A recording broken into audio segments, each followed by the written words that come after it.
Guys, thanks for tuning in. This is video number 2 on the series Learning, Good Learning. I wanted to just talk briefly about this video here. This video we're going to tackle chunking your problems. Now, I shot a video about how to chunk your problems earlier, and it was way too long, so I wanted to reshoot it. And my goal here is not to get bogged down on the details. Again, I want this to be about principles. Okay, and so let's go ahead and do this. I found out about this focus mode. We're going to go ahead and try this on software. Yeah, that's pretty cool. Okay, so second branch we have here in good learning is chunking your problems. You're asking, what is a chunk? A chunk is just a bit of information, right? And it can come in many forms, such as the year that a war was fought, or a definition, in anatomy and physiology. Maybe you can consider one of the functions of the liver to be considered a chunk, right? Okay. So that's what a chunk is. It's just one bit of information. Okay. Chunking is a process of bringing together different chunks, and these connections between chunks should be meaningful. They're usually meaningful. Okay, so if I ask you to memorize 3.14159265535, right? That's the pi. You're probably not going to catch all that. But if I ask you to remember a phone number, such as 758-276-445, so you can see how they are. There's 3, 3, 4, right? There's three numbers together, and then 4, and so they're chunked in a way as to remember them much more easily. So that same sort of principle applies to learning. Okay, chunking different bits of information into meaningful ways. All right, so let's move on. Chunking is understanding and practicing with a problem solution so that it will all come to mind in a flash. So the way I took this note is basically how it pertains to solving a problem, a math problem, for example. Okay.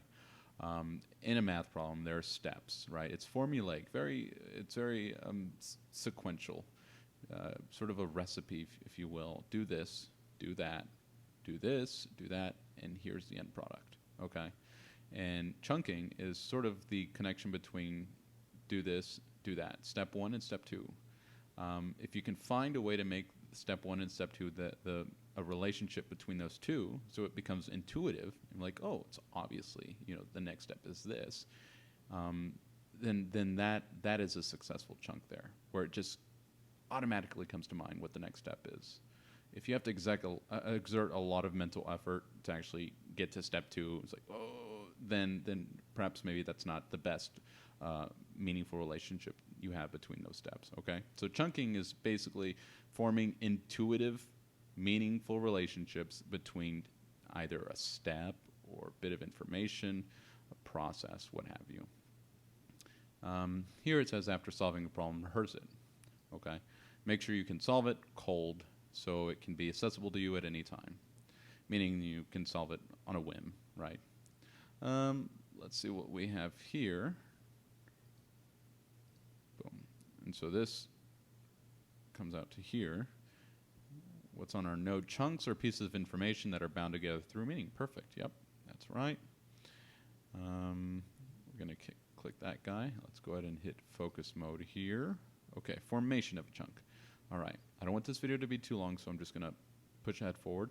Formation of a chunk. Narrative building of inert information for purpose of saliency building through social evolutionary tools. Alrighty. What does that mean? Basically forming stories about this information you learn.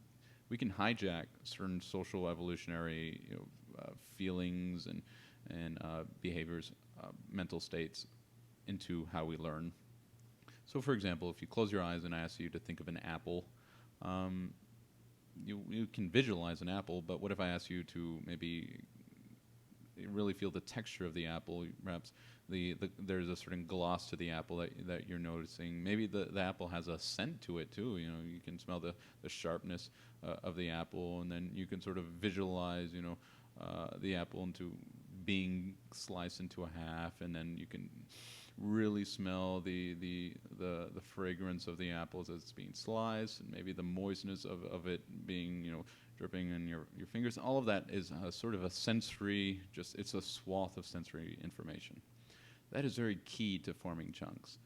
The more feeling that you have whenever you're learning information, the more sort of sensory hooks that you can attach to whatever you're learning, the more likely that information will be retained. Okay. Moving on, attend to content. Obviously, you're going to want to focus on whatever you're learning. Okay. Full attention is necessary, and that goes back to our previous video where we talked about focusing intently. Understand fundamental concepts. Understand the basic building blocks of whatever you're trying to learn. For example, if you're trying to learn Newtonian mechanics, maybe you want to understand, okay, what are the 3 laws of Newton, right? And maybe you want to go in deeper into figure out, okay, what is the history of how this theory came out to be, right? Okay, so understanding deeply the fundamental concepts. Read all concepts in light of what you know, okay? You want to take in information and sort of accommodate it into your model of the world, right? And I find the best way to do that is to talk to yourself. Explain the concept to yourself. Explain it to like you're a 5-year-old, right? They say teaching is the best way to learn something, and that is absolutely true. Next one is gaining context for proper prompting. What does that mean? Well, gaining context is not only is learning about knowing when to use a theorem or when to use a formula, it's knowing when not to as well. So gaining context comes with experience and practice and further learning, okay? You'll then understand, okay, when not to use this particular formula, right? And that is a very important thing when you're going about learning math. In a step, it's easy to get lost in all the steps that entail a particular problem, right, on how to solve a problem. So knowing when you truly know when and when not to use a particular step in a problem, that is it's an example of expertise, okay, and mastery. Understanding context of learn chunk to determine when and when not to call upon chunk, okay? Perfect. So now we can go ahead and move on to how to build a powerful chunk, okay? So we'll move forward. Work a problem out. Note the key steps. Take a break. Sleep. The next day, work the problem out again, slowly. Feel the key steps become more seamless. Repeat this with another problem. And finally, incorporate walking, movement, activity. Okay, so let's further elaborate this. Work the problem out. Problems are a step-by-step process, with each completed step pointing you toward the direction to the next. No skipping, no cheating, or saying that you, quote, got it, before you fully worked out the problem. I know I've fallen under this trap plenty of times. I'll see a problem, and I'll approach it. I'll immediately become uncomfortable with solving it. I'll feel resistance or an uncertainty, and I'll go straight to the solution. And when I see the solution, I'll be like, oh, yeah, of course. Yeah, that is a huge trap. A good skill to learn whenever you're learning something, at least for me, is becoming comfortable with discomfort, okay? Discomfort is a true sign that your brain is being challenged. And when you're challenging your brain, that is, you're making it uncomfortable and you're learning. That is the process of learning. It's a series of uncomfortable states and contending and really contending with subject matter. That is how you further retain information and you develop mastery over a particular subject, okay? And so learning to be uncomfortable, that's okay. That's awesome, actually. A good sign of a student is them being comfortable with discomfort and learning material and actually maybe even enjoying it. Make sure each step makes sense, okay? Obviously, repeat this, noting the key hard, in parentheses, steps, okay? So you'll find that there are some steps in a problem whenever you're solving a problem or learning a subject that you're like, not really sure. It's sort of like esoteric to you. It's like you don't really understand it. You can't flesh it out. Something you really can't explain to someone else, but you move on nonetheless. Try to avoid that. Note them. Continue on with your learning, and then go back to those areas, your weakness areas, and continue working through them. Eventually, you'll find that they'll become easier. Take a break. That's very important. We talked about Pomodoro techniques in the previous video. So 25 minutes with a reward. Take a break, go for a walk, have a cup of coffee, have a cup of tea, watch a YouTube video, what have you. Taking a break is key. Study other aspects if you need to. Read a magazine article. Read other YouTube videos. Watch other YouTube videos pertaining to that area of subject, but maybe in a different discipline, right? Work at your part-time job, study a different subject, or go play a sport. This is when you're diffuse mode. Diffuse mode in the book, diffuse mode is basically, it's the opposite of focus mode, okay? Diffuse mode is that relaxed state.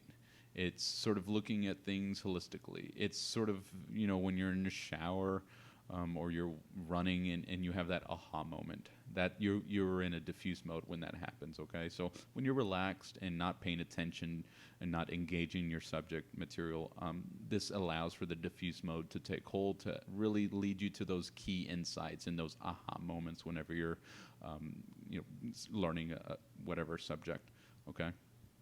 Sleep. Sleep is so important, okay? Sleep is where basically short-term memory is converted into long-term memory. It's where memory is consolidated, which happens in the hippocampus region. There's REM sleep, which is rapid eye movement sleep.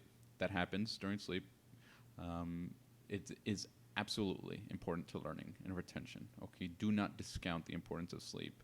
Oftentimes, 8 hours of sleep before a test is much better than the 3 hours that you compromise, you take away from your sleep for extra studying.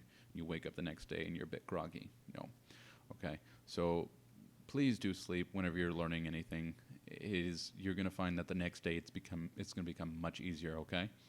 If you get stuck, listen to the problem. Let your subconscious tell you what to do next, okay? Oh, that's perfect. Before you go to sleep, work the problem again. That's amazing. And you'll often find sometimes if you're really, this is a good sign of you putting in the effort, you'll have dreams about the subject matter. I know that's happened to me before. You'll have dreams about the subject matter. And that's really a sign that you're really consolidating everything you've learned from the day and then it being incorporated into long-term memory, ready to be accessed the next day. Practice another repetition deliberately. Deliberate practice is awesome. We talked earlier about working a problem out, how you want to note the hard areas, the difficult areas whenever you're learning something. Note them and go back to them and practice them. That's deliberate practice. And that is that's a key step to mastery. As soon as you can the next day, work the problem again. Okay, so you've had a great rest, 8 hours hopefully, and you'll wake up the next day and you work that problem out, work it again. And you'll find that you're getting faster at it. You're getting better. Your understanding should be deeper.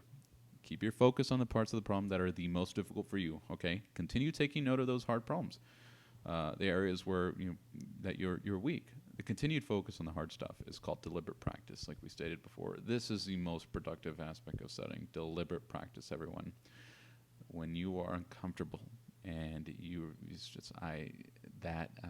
finding those difficult problems and finding those difficult areas and working through them is really, really the best way to get better and to continue learning and growing. Okay, deliberate practice, that's key. Add a new problem. Pick another key problem and begin working on it in the same way that you did the first problem. So this is a new problem. Maybe it's a different flavor of the previous problem you worked out. Maybe it builds upon that previous problem, increasing in difficulty, right? The solution to this problem will become the second chunk in your chunk library. Repeat steps 1 through 5 on this problem. Once comfortable, move on to another. Building many chunks will enhance mastery and efficiency.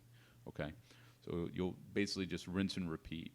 Work the problem out, take a break, sleep, wake up the next day, practice it deliberately, working on the harder steps, right? And then add a new problem. Work that out, take a break, sleep, practice on it deliberately the next day, and add a new problem, rinse and repeat. That is how you build a powerful chunk. Do active repetition. What do I mean by active? Active is walking, literally just walking, moving around. You're activating motor regions of your brain. And the more regions you activate in your brain while learning something, the more likely you are to retain it, okay? Mentally review key problem steps in your mind while doing something active, such as walking to the library or exercising. You can also use spare minutes to review during idle time. This active rehearsal helps strengthen recall. And let's see, I think I'm going to stop this video here. So we briefly, just an overview, we talked about chunking. We defined chunk, a bit of information. We talked about how to form a chunk. Basically, focus, understand the fundamental concepts, and gain context, knowing when and when not to bring up that chunk. We talked about how to build a powerful chunk, these 5 steps here. Sorry, 6. And work problem out, take a break, sleep, practice another repetition deliberately, deliberate practice, add a new problem, and do active repetition, moving around, walking. And I'm going to stop the video here. The next video, we will be talking about practicing again. Okay. So that's another principle that I gleaned from the book, Mind for Numbers. And so thanks again for tuning in to this series. I'll have the next video work on that right away after this one. So thanks again. Be sure to like, subscribe, recommend to a friend. Your support is really appreciated, and hope you have a great rest of your day. All right.